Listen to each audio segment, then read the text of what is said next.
오늘 본문에는 하나님이 악인에게도 끊임없이 돌아올 기회를 주시는 그 하나님의 모습이 담겨져 있습니다. 그 악인은 바로 아합 왕입니다. 아합은 어떤 왕이었습니까? 북이스라엘 백성들에게 바알 숭배를 조장한 자였으며 하나님의 선지자를 배척하고 학살한 자였으며 자기 백성들을 유린했던 이스라엘 역대 왕 중에서 가장 악했던 왕이었습니다. 이런 아합에게도 하나님께서 기회를 주시는데 그에게 베푸신 첫 번째 기회는 어제 살펴본 본문 20절과 21절에 기록되어 있습니다. 어제도 살펴보았듯이 수적으로나 화력으로나 훨씬 우세였던 아람 왕 벤하닷의 군대와 싸워 이긴 내용이 기록되어 있죠. 아람은 북이스라엘과 국경을 마주하고 있던 강대국이었습니다. 그래서 아합에게 있어서 이 베나닷 왕은 자신을 늘 긴장하게 만드는 꽤 골치 아픈 존재였을 것입니다. 그런데 하나님이 그러한 존재를 치심으로써 자신에게 기적적인 승리를 안겨주신 것입니다. 이것은 분명 하나님이 그에게 주신 회개의 기회였습니다. 네가 나에게 온전히 돌아오면 내가 이러한 기적적인 승리를 너에게 영원토록 허락할 것이며 너와 함께할 것이다 라는 메시지를 주셨던 것입니다. 과연 아합 왕은 이 메시지를 해석할 수 있었을까요? 이 기회를 잡았을까요? 오늘 함께 읽은 본문 22절에 보면 하나님의 선지자가 아합 왕에게 와서 내년 봄이 되면 아람 왕 벤하닷이 또다시 쳐들어올 것이라고 미리 예언을 해줍니다. 과연 그가 하나님께로 완전히 그의 인생을 돌이켰더라면 이 예언 앞에서 어떤 반응을 보였을까요? 즉시 무릎을 꿇고 하늘을 향해 두 손을 들고 하나님의 은혜와 긍휼을 구했을 것입니다. 하나님을 의지하는 모습을 보였을 것입니다. 그러나 성경은 이때 이 예언 앞에서 아합이 어떤 반응을 보였는지 전혀 기록하고 있지 않습니다. 그가 그 첫 번째 전쟁에서 기적적인 하나님의 승리를 경험한 이후로도 하나님께로 돌이키지 않았고 하나님을 의지하지도 않았다는 것을 암시적으로 보여주고 있는 것입니다. 한편 아람 군대 진영에서는 첫 번째 전쟁에서의 패배 요인을 나름대로 분석하며 다음 전쟁을 위해 내년 봄에 치를 그 전쟁을 위해 전열을 가다듬고 있었습니다. 23절 말씀을 보니 벤하닷의 신하들이 뭐라고 말하냐면 이스라엘의 신은 산의 신인데 우리가 그때 산에서 싸워서 졌다. 만약 우리가 이번에 평지에서 싸우면 반드시 이길 것이라는 분석을 내놓습니다. 또 나름대로의 전략도 짭니다. 24절에 보니 이전 전쟁에서는 지방 속국의 그 30명의 왕들이 자기가 데리고 있는 각자의 군대를 지휘했는데 사실 그 왕들은 저마다 다른 이해관계를 가지고 있어서 그래서 그때 전쟁에서 일사불란한 지휘 통제가 되지 않았다. 그래서 우리가 진 것이다. 다음 전쟁에서는 그들에게 군사 지휘권을 맡기는 대신에 왕의 직속 수하에 있는 장군들, 이 장군들에게 지휘권을 맡기시면 그들이 더 충성스럽고 용맹스럽게 전쟁에 임할 것이다. 그럼 이길 것이다 라는 나름대로의 전략을 냅니다. 25절에서는 말과 병거를 보충하여 전열을 다시 가다듬는 모습도 나옵니다. 아람 군대는 이런저런 전략을 짜고 만반의 준비를 한 이후에 북이스라엘을 다시 치러 내려갔습니다.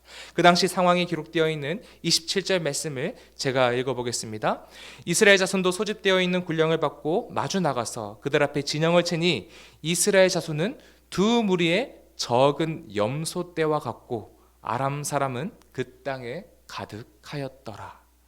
아람의 군대는 땅에 가득했으나 이스라엘 군대는 두 무리의 적은 염소 떼와 같았다라고 말합니다. 이 군사력으로 볼 때 이미 게임이 끝난 전쟁이었던 것입니다.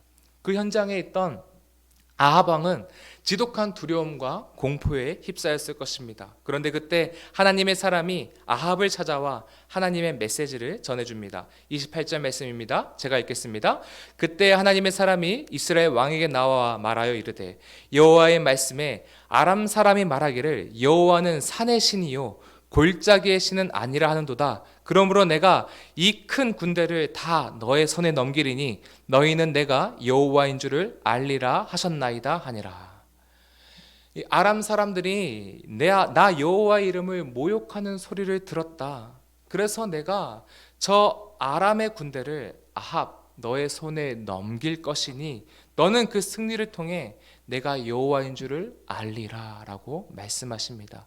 아합이 예뻐서 승리를 주시는 것이 아닙니다. 하나님의 이름이 지금 모욕받고 있기 때문에 그 이름을 위하여서, 그 이름의 영광을 위하여서 승리를 주시겠다고 하시는 것이죠. 실제로 전쟁의 결과는 북이스라엘의 승리로 끝나게 되는데 29절과 30절에 그 결과가 기록되어 있습니다.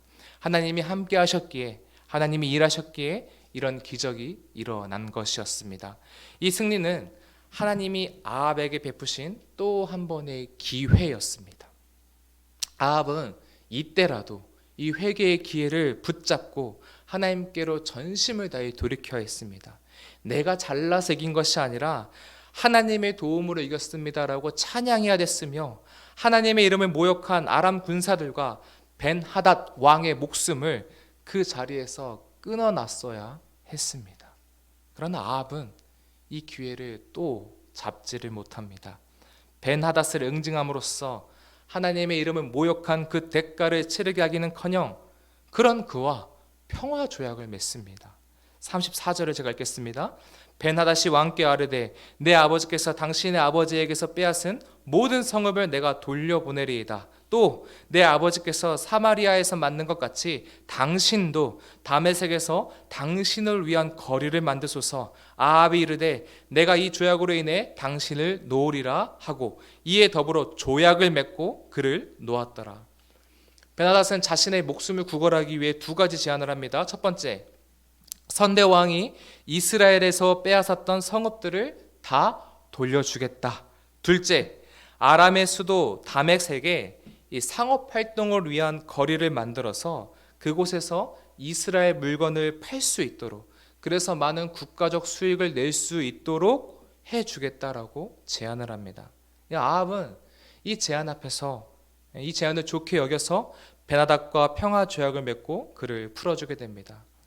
당연히 이 행동, 하나님의 이름을 모욕한 벤하닷을 그냥 그렇게 돌려보냈던 이 행동은 하나님의 뜻이 아니었으며 죄악된 행위였습니다. 그렇게 그는 하나님이 주신 마지막 기회, 이 회개의 기회를 걷어차버립니다. 오늘 말씀은 여기까지입니다. 우리는 오늘 말씀 속에서 아합 같은 악인에게도 끊임없이 기회를 제공하시는 하나님의 은혜의 신비와 그 장엄함을 발견할 수 있습니다. 왜 이렇게까지 이 아합 같은 자에게도 기회를 주시는 걸까요? 13절과 28절 하반절에 있듯이 너는 내가 여호와인 줄을 알리라 라고 기록된 것처럼 신들 중에 참 신이요 참된 구원자는 나 여호와 한 분뿐임을 알게 하여 그런 악한 영혼도 구원하기 위함이셨습니다. 로마서 2장 4절 말씀도 이 한 영혼을 구원하시기 위해 하나님이 얼마나 오랫동안 참으시는지 알라라고 말하고 있는데, 새번역 성경으로 제가 읽겠습니다. 더구나 하나님께서 인자하심을 베푸셔서 사람을 인도하여 회개하게 하신다는 것을 알지 못하고 오히려 하나님의 그 풍성하신 인자하심과 관용하심과 오래 참으심을 업신여기기까지 한다니 될 말입니까? 그렇습니다. 하나님은 아합 같은 사람도 잃어버린 양으로 여기시고 그 길 잃은 양이 당신의 품으로 돌아오길 원하셨습니다. 그래서 오래 참으셨던 것입니다. 더하여 그가 돌아오면 그의 치하에 있는 북이스라엘 백성들도 하나님을 따르게 될 것이기 때문에 결국 많은 영혼들이 주님께 돌아와 참된 안식과 평안을 누리게 될 것이기 때문에 그를 심판하는 대신에 거듭해서 기회를 주셨던 것입니다. 하나님은 이렇게 아합에게도 기회를 주시고 구원하려 하신 것처럼 오늘 우리에게도 끊임없이 기회를 주고 계십니다. 그 분명한 증거는 무엇입니까?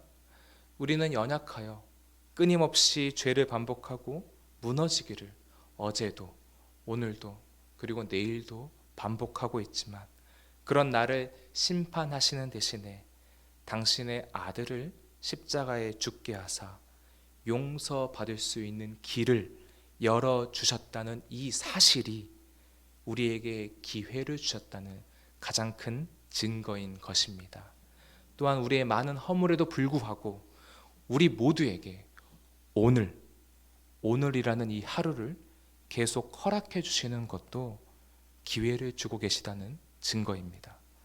오늘도 이 하루라는 시간을 주셔서 우리의 호흡을 연장시켜 주심이 그가 베풀어 주시는 기회의 증거인 것입니다. 그러므로 우리 모두는 하나님이 계속 공급하여 주시는 이 기회를 아합처럼 걷어차지 말고 꽉 잡아야 할 것입니다. 어떻게 잡아야 합니까?